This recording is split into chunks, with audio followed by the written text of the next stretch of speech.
Welcome to episode 5 of Seamly Basics. Our fifth topic will be operations you can perform on the objects you've already created. So before we can use our first tool in the operations category, we have to go over to this group manager section that we've been ignoring so far and create a couple of groups. I'm going to hit the plus. I'm going to name my first group Group A. I'm going to leave it alone. I don't care that it's color-coded black. And then we'll create Group B. And then just to help me tell them apart, we'll make that a blue group. So now our first operations tool is add objects to group. So I'm going to highlight the left side, press enter, and add all of that to Group A. And then I'll grab A5 and A4 and add that to Group B. Now if there are things you want to remove from the group, just right click and we have options to add a group object or remove group object. And we can view, hide, and we can also put objects into multiple groups. So I can put A6 into both groups. Maybe it's important to what I'm drafting and I want to see it no matter what. And that way I would have to hide both groups before A6 disappears. It stays present in the others. This is really useful when, say, I'm putting down a grid and then drafting a pattern on top of it, or maybe I'm looking at two different variations of sleeves or collars and I want to be able to hide what I've tried before I move on. You can also lock groups. So if you click the little lock icon next to it, that will prevent you from adding things in the group. So say if you want to put down a grid and then you want to make sure you don't accidentally add anything else to that group, you can lock it before you move on. Super useful tool. Try to make it part of your workflow because these draft blocks can get really unwieldy when you're making something complicated. The next tool we're going to look at is the rotate tool. So you can select one or more objects. So if I only needed a portion of this drawing, I could select just a portion, or I could select the whole thing.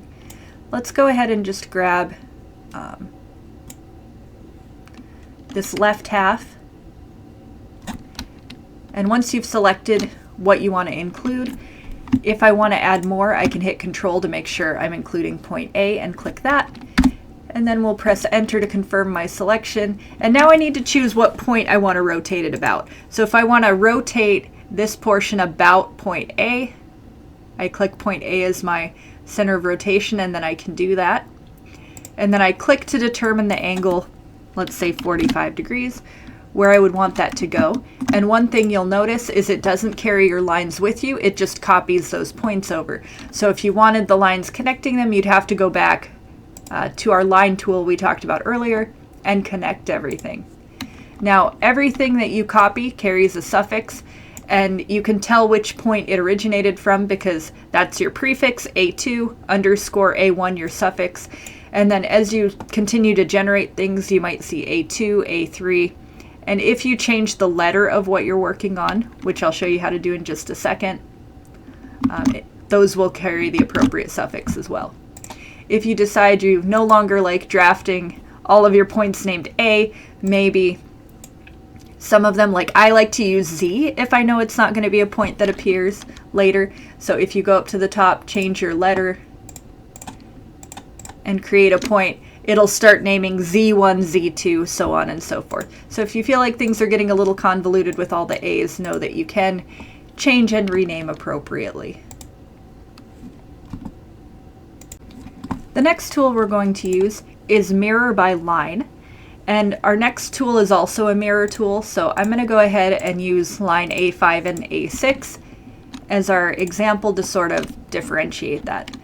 So let's say we want to mirror A1 and A3, and I can highlight those. If I want to add point A into the mix, I can Control click to add and remove that from the selection, and then I just press enter once I'm done selecting points, and then I choose the first point of my line and the second point of my line, and it gives me the option to change that suffix if I want to, but I'm going to leave it alone and press OK.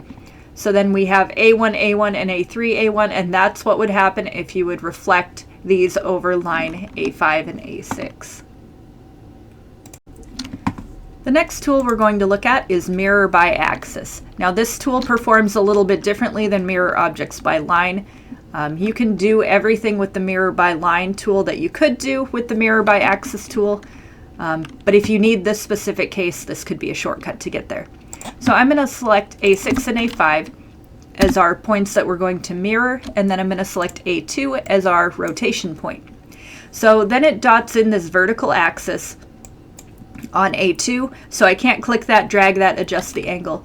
But if I hit apply, we can see if A6 were reflected, it would be in the same place, but A5 would be reflected over here on top of A1. If I change that to horizontal axis, we get a horizontal line. We can see A6 being mirrored across that line through A2, and we can see A5 down below. So if you have to mirror things and you know you're mirroring them directly over a horizontal or vertical line, this might be the tool that you want to choose. The next tool we're going to look at is the Move tool. So I'm going to select everything and press Enter. And then you have the option to move things as far away from the original as you want in whichever direction. Now the original is going to stay there. And then we can also choose an angle of rotation. So I'm going to go ahead and say 360. And that will push it out this way, a rotation of 0. And then a length we can punch in to determine how far away from the original we want it to go. So if I want it 90 degrees, that would put it vertically up above. And again, you can adjust where these objects move to. This can be useful if you need to duplicate a shape so that you can trace it multiple times.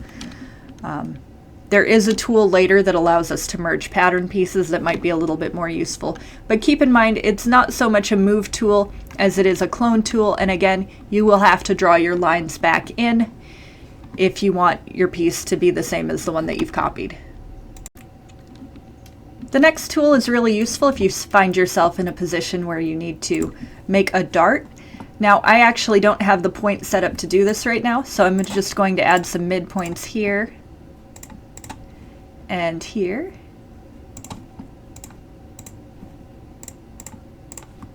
A little bit of a review from the point tools there.